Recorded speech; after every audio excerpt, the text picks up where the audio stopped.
basa lebaran kamari si Iroh teh digawe di Butigor mantuan nyeun kue nya jang lebaran. Tah hiji mangsa pas manehna balik ka imah. Bawa ieu ngoyok kue loba euy. Ditanya teh, "Cet eta kue ti mana nyi?" "Ti Butigor cenah Kang." "Nah, cet teh mere loba-loba teuing." Puguh cenah abdi ge aneh.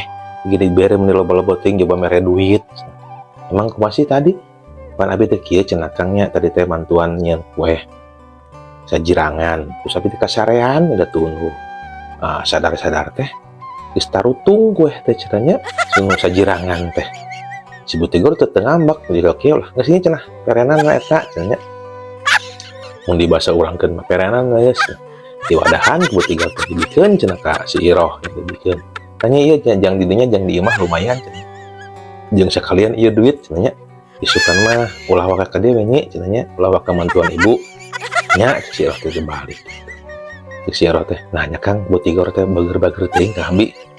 Si eta lain bager dipecat mana teh. Iroh udah sare atunya tutung di basa jirangan.